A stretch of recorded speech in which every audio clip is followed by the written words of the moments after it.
आज और हम आप बातचीत कर रहे हैं सदन में 1 दिसंबर हो गया है और नया बजट भी आएगा। तो मैं ये कह सकता हूं कि इस सरकार का जो कार्यकाल अभी तक रहा है, ये विजनलेस सरकार रही है, डायरेक्शनलेस बजट रहा है इनका। जो कहा वो नहीं करा।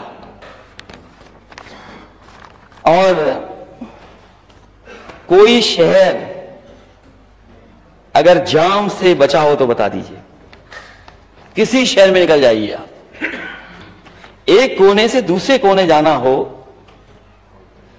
तो कितना समय लगता है। ये सरकार कहती है स्मार्ट सिटी बनाएंगे। क्या स्मार्ट सिटी इसी को माने हम, कि जहां आप रुक के जाएंगे या जाम में फंस करके जाएंगे। कोई शहर हमें बता दीजिए लखनऊ के साथ साथ जिस शहर में जाम ना लग रहा हो। पूरे शहरों में जाम है। क्या ट्रैफिक व्यवस्था है सरकार की। और ट्रैफिक व्यवस्था ठीक करते, क्या हुआ, रोक देते।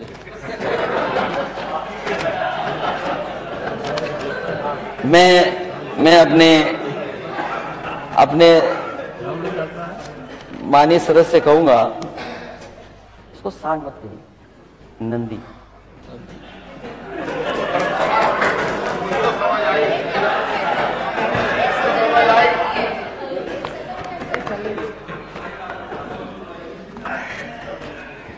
इतना ही मुस्कुराते हुए नेता सदन ने कहा कि सांड नंदी है और वे नंदी का संरक्षण कर रहे हैं।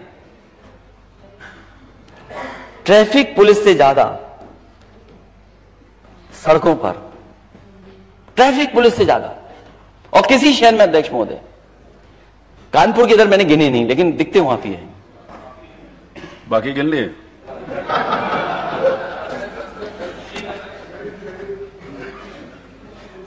ट्रैफिक पुलिस से ज्यादा, अध्यक्ष जी, सांड दिखते हैं सड़क पर।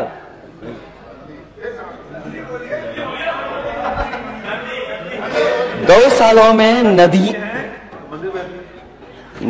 गौशाला में क्या दुर्दशा है। आपने बजट में पैसा लिया है उसके लिए, क्या ये पर्याप्त पैसा है। ये 250 करोड़ से, अध्यक्ष महोदय, कुछ नहीं होना।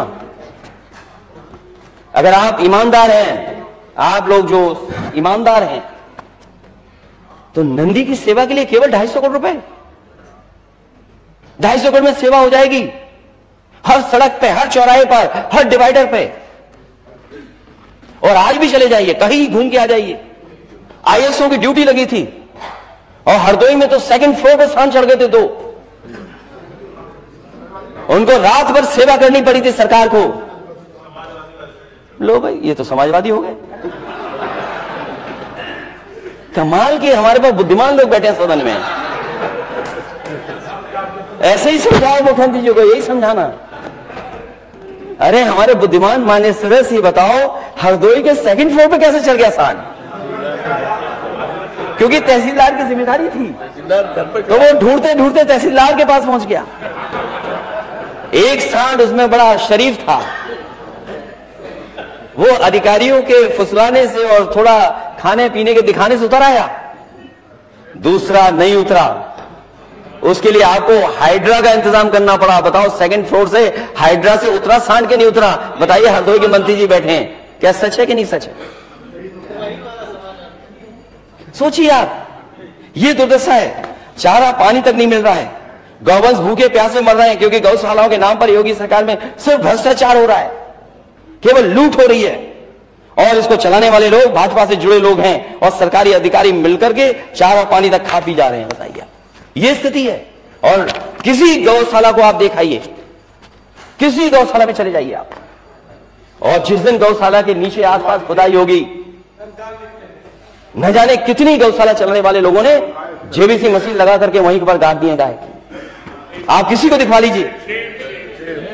बाजारों में सांड गौवंश, सड़कों पर सांड, खेतों में सांड। खेती किसान कितनी जान जा चुकी है। पिछली बार भी हम लोगों ने सूची दी थी, अध्यक्ष महोदय पिछली बार भी सूची दी थी कि जिन लोगों की जान गई है खेतों में, किसानों की, मजदूरों की, और उनकी क्या सरकार ने मदद की है। इसलिए 250 करोड़ से कुछ होने वाला नहीं है। अगर आप ईमानदारी से सेवा करना चाहते हैं, अगर नंदी मानते हैं उसको, सच्ची सेवा करना चाहते हैं, तो 250 करोड़ से नहीं, आपको 5,000 करोड़ रुपए खर्च करने चाहिए इसके लिए। क्यों नहीं खर्च करने आप 5,000 करोड़ रुपए? हम लोग कह रहे हैं, विपक्ष के सब लोग कह रहे हैं 5,000 करोड़ रुपए लगाइए आप और पास करिए। हम लोग ताली बजा करके और टेबल बजा करके पास कराएंगे।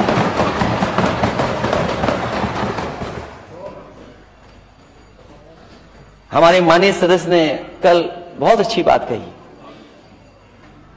कि वो घोड़ा समझ लेता है कि घोड़ा सवार कैसा है, घोड़सवार कैसा है। अधिकारी समझ गए हैं कि सरकार कैसी है।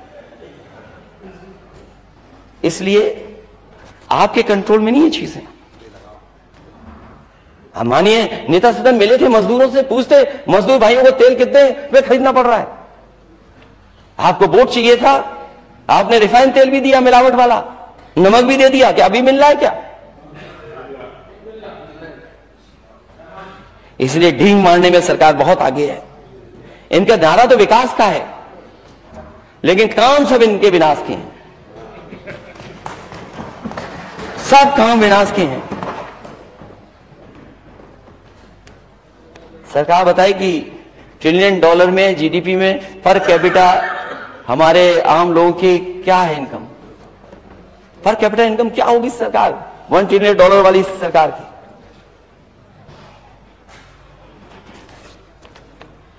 मुझे खुशी हुई इस बात की कि आप नेता सदन मजदूरों से मिले। कभी कभी अध्यक्ष महोदय लगता है जो दिल्ली में होता है वही उत्तर प्रदेश में होने लगता है। अगर दिल्ली वाले ऐसे फोटो खिंचाएंगे तो हमारे लोग भी ऐसे फोटो खिंचाएंगे। मुझे खुशी है इस बात की कि मजदूरों की जान बच गई। 41 लोग मजदूर जो फंसे थे उनकी जान बची, और उनको बचाने में जो जो एजेंसीज थी उनको बधाई, उनका धन्यवाद। लेकिन सबसे ज्यादा धन्यवाद और बधाई उन मजदूरों को जो रेड माइनर्स हैं, जो उस पाइप में घुस करके गए, उन्हें बचा करके लेके आए। सरकार अगर मदद कर रही है उन मजदूरों की जान फंसी थी उनकी, तो सरकार को बिना भेदभाव के उन मजदूरों का भी सम्मान करना चाहिए था और करना चाहिए जो उसमें जाकर के जिन्होंने जान बचाई है। उसमें कोई भेदभाव नहीं होना चाहिए। हमारे माननीय सदस्य केदवई साहब बैठे होंगे, इनके यहां कुछ बच्चे डूब गए, सरकार से मदद मिल गई। दूसरे भी ऐसी घटना घट गई, सरकार मदद ही नहीं कर रही। वोट के आधार पर सरकार फैसला न ले। ये आरोप जो लगते हैं, आरोप के पीछे कुछ होना चाहिए, मटेरियल भी। कोई आरोप ऐसे ही नहीं लग जाए। क्या डूबने वाली बच्चों की मदद हुई, दूसरों की मदद हो पाई कि नहीं हो पाई? हाँ, लिख के दे देना, लिख के देना। तो एक नहीं उदाहरण, हम बहुत से उदाहरण दे सकते हैं। मुझे खुशी इस बात की कि हालांकि अंग्रेजी में मैंने अखबार पढ़ लिया था, उसी की कॉपी मेरे हाथ में इस समय है, कि जब जिन लोगों की जान बची मजदूरों की, उसके बाद जो लेके गया था उन पाइप वो रेड माइनर्स को, जिन्होंने जान बचाई, उनके बारे में कि हमारी ये जो हेडलाइन थी अखबार की, वो हेडलाइन थी अखबार की कि हिंदूज और मुस्लिम्स टुगेदर सेव्ड 41 लाइव्स। कि हिंदू और मुस्लिम ने दोनों ने मिलकर के 41 लोगों की जान बचाई। और हमारी टीम में, मैं कोट कर रहा हूं कि हमारी टीम में हिंदू मुसलमान दोनों हैं। दोनों के बिना यह काम संभव नहीं था कि 41 लोगों की जान बचा पाते हम लोग। कोई अकेले ये काम कर करके शायद जान न बचा पाता। इसलिए मैं ये मैसेज देना चाहता हूं कि पूरा देश जाने कि हार्मोनी में और साथ रहने से देश आगे बढ़ेगा। और हमारा We should all live in harmony, not spread the poison of hate. जो कोट है मैं इंग्लिश में कर देता हूं. In our team there are both Hindus and Muslims, and people from both religions worked hard to save these 41 lives. None of them could have done this alone, and this is the message I want to give it to everyone. We should all live in harmony and not spread the poison of hate. We all want to give our 100% for the country. Please convey my message to everyone. सोचो आप अध्यक्ष महोदय, ये बड़ा संदेश है. एक सामान्य व्यक्ति ये बात कह रहा है कि ये संदेश जाए कि जो हम एक दूसरे में खाई पैदा करते हैं, उससे हमारा देश और समाज आगे बढ़ने वाला नहीं. एक एग्जाम्पल है. और क्योंकि नेता सदन उसी प्रदेश से आते हैं, इसी तरह अध्यक्ष महोदय, एक मां ने 24 मजदूरों की जान बचाई थी. जब उस मां को पता लग गया कि पीछे से पानी आ रहा है, वो अपने बेटे को फोन मिलाती रही फोन. कई फोन मिलाने के बाद थोड़ी देर बाद जब फोन उठा तो उसने कहा कि पीछे से पानी आ रहा है, सब मजदूरों को इससे बाहर निकाल दो. उस मां की वजह से 24 मजदूरों की जान बची थी. और उस समय अध्यक्ष महोदय हमारी सरकार नहीं थी, क्योंकि एक मां ने उन मजदूरों को बचाया था. एक अपने बेटे के माध्यम से उन मजदूरों की जान बची थी. समाजवादी पार्टी ने उस मां को 5 लाख रुपए देकर के उसको सम्मान देने का काम किया. 41 लोगों की जान बचाने वालों को, $1 ट्रिलियन इकोनॉमी का सपना देखने वाले, बड़ी बड़ी डींग हाँकने वाले लोग, क्या उन परिवारों की मदद नहीं करेंगे आप? कम से कम सम्मान दो उन्हें. यहां भेदभाव हो सकता है मदद के लिए. यहां मदद जो अगर हम मांगे तो भेदभाव है, लेकिन कम से कम ऐसे बड़े काम के लिए आपको मदद करनी चाहिए. और हमारे देश की संस्कृति बताती है, देश का इतिहास बताता है कि हम सब मिलके रहे हैं. हमारी ये मिली जुली संस्कृति है. हम सब मिलकर के रहते हैं और मिलकर के इस देश को आजादी दिलाने का काम किया है, चाहे वो 1857 हो, चाहे बाद की बात हो. आज भी हमारी ग्रोथ, दोनों मिलके रहेंगे तो ग्रोथ ज्यादा बढ़ेगी. अभी कुछ साथी चिंता कर रहे थे जाति जनगणना को लेकर के. अध्यक्ष महोदय, पूरा देश चाहता है जाति जनगणना हो. और अंतोगत्वा मैं कहता हूं, on the floor of house कह रहा हूं, मैंने पहले भी प्रेस में कहा, ये बीजेपी के लोग भी जाति जनगणना में खड़े हो जाएंगे. देखिएगा, ये समय आएगा कि बीजेपी के लोग भी कहेंगे हां जाति जनगणना होनी चाहिए. पूरा देश चाहता है. कभी कभी आरोप लगता है कि समाजवादियों ने क्यों नहीं किया. मैं केवल एक एग्जांपल देना चाहता हूं अध्यक्ष महोदय आपके माध्यम से, कि जिस समय मेरिट की भर्ती हुई थी पुलिस की, और उसी समय एक फैसला आ गया था आरक्षण को लेकर के.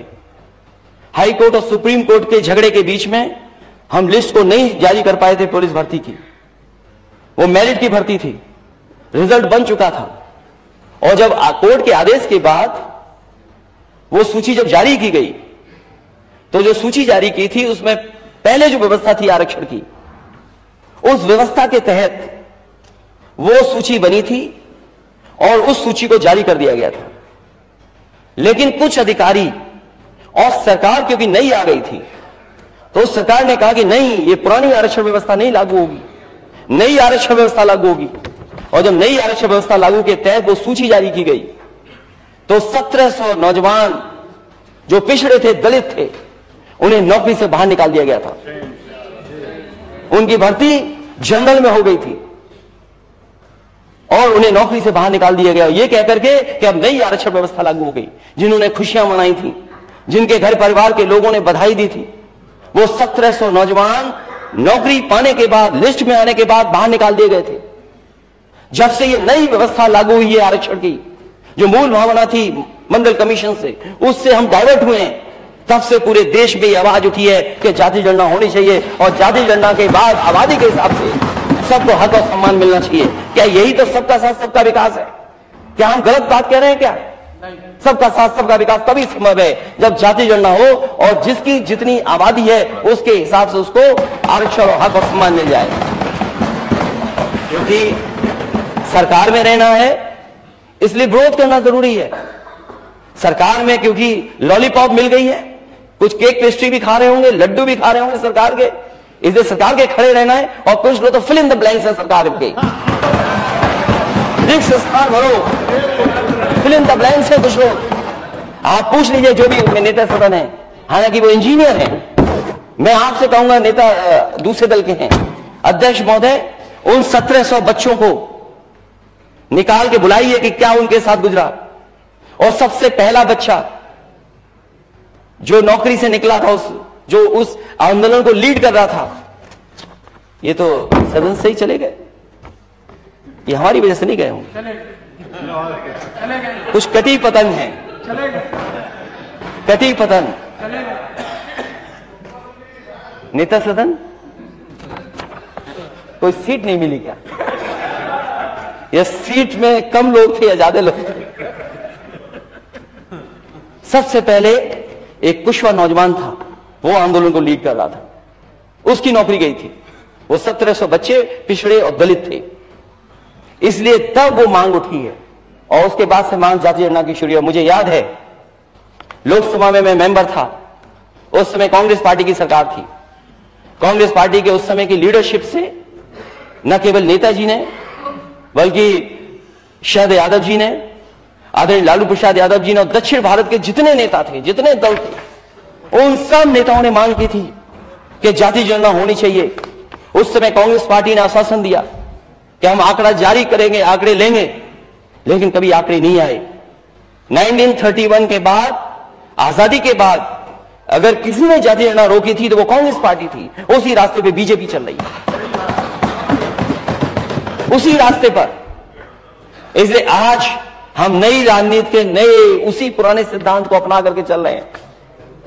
और यहां जितने लोग बैठे हैं, आज कुछ भी कहें सामने, कुछ भी सामने कहें, लेकिन अंदर ही अंदर अपनी बिरादरी के लोगों से कहते हैं हम तो जाति जनगणना के पक्ष में हैं। आप पूछ लीजिए इनसे, ये जो 69,000 जो भर्ती का सवाल है, शिक्षकों का सवाल है, क्या नेता सदन यही आपका नारी बंधन है?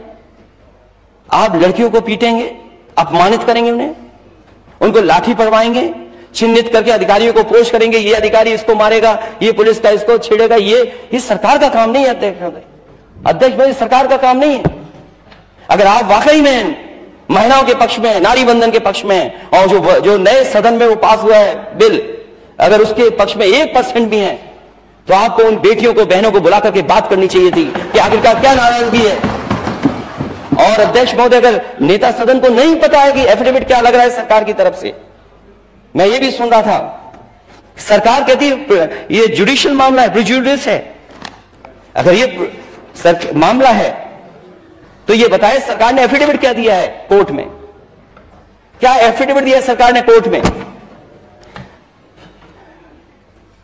इसमें 3 इश्यू चल रहे हैं,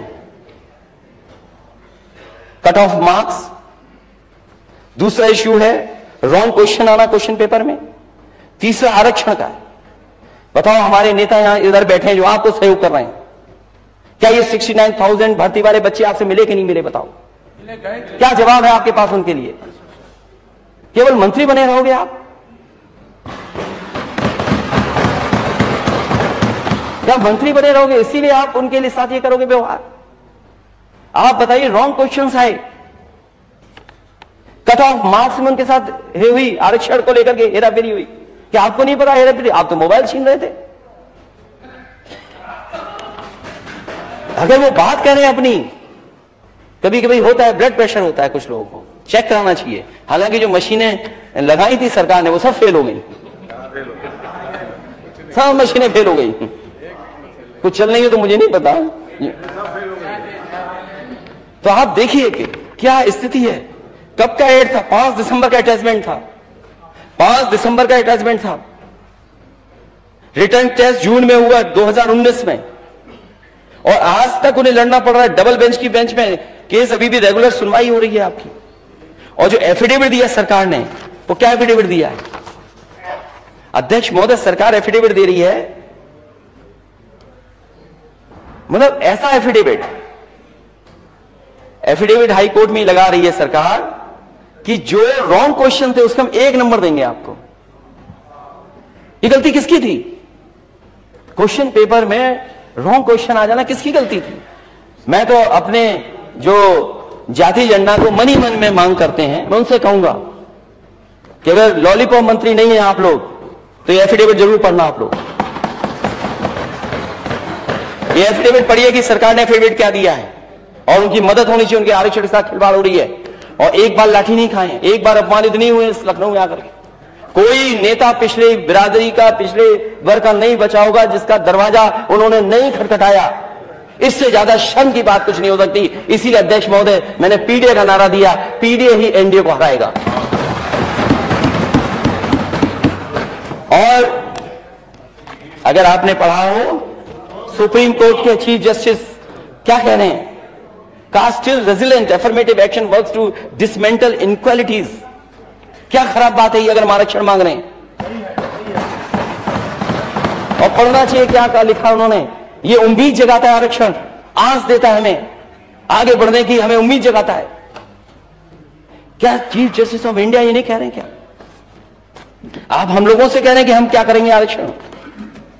और इनका जीरो टॉलरेंस, क्या जीरो टॉलरेंस है अध्यक्ष महोदय?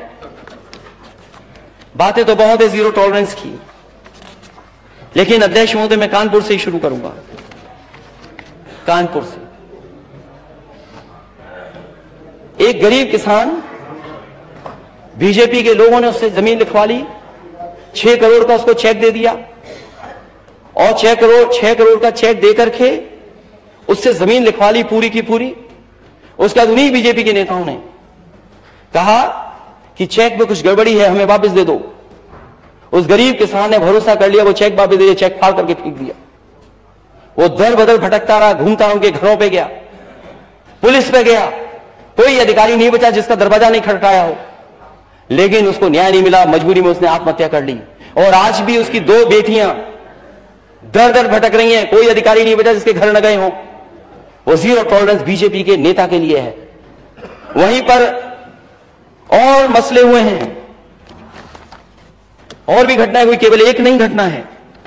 हालांकि अध्यक्ष महोदय आपने थोड़ा हस्तक्षेप कर दिया था, नहीं तो व्यापारी की क्या स्थिति हो गई थी। आपसे बेहतर कोई नहीं समझता बात को। आप भी उस परिवार से मिले, मैं भी मिला हूं परिवार से। क्या यही सरकार का जीरो टॉलरेंस है? जीरो टॉलरेंस पॉलिसी क्या है आपकी? ये जीरो टॉलरेंस क्राइम बीजेपी के लिए जीरो टॉलरेंस है। बीजेपी कार्यकर्ताओं को खुली छूट है, जो चाहे सो कर ले। ये जीरो टॉलरेंस है आपकी। मैं तो उदाहरण दे रहा हूं, अगर आप पे उदाहरण हो तो बताइए। अगर आप पे उदाहरण हो किसी चीज का तो आप बताइए। और वहीं मुझे याद है एक परिवार, मां बेटी, जिसको जिंदा जला दिया गया था, जिंदा जला दिया गया था कानपुर देहात में। उस समय जो डिप्टी सीएम की बातचीत थी उस परिवार से जो बातचीत थी मुझे अभी भी याद है। वो डिप्टी सीएम ने कहा कि नहीं, मैं आपके परिवार का हूं, आप बिल्कुल फिक्र मत करना, मैं उन सबको सजा दिलाऊंगा, कोई बच नहीं पाएगा, किसी को मैं छोड़ूंगा नहीं, मैं उनको 302 में जेल भिजवाऊंगा। क्या यही जीरो टॉलरेंस है आपकी? आज भी वो परिवार घूम रहा है, बेटा एक अधिकारी, दूसरा अधिकारी, तीसरा अधिकारी किया जा रहा है। और जीरो टॉलरेंस बीजेपी का देता है कार्यकर्ता, इसलिए कोई जीरो टॉलरेंस नहीं है। वहीं सपा के विधायक को झूठा फंसा दिया और केवल वोट के लिए मोहम्मद आजम खान साहब को जेल भेज दिया, उनके परिवार के लोगों को जेल भेज दिया, केवल वोट के लिए।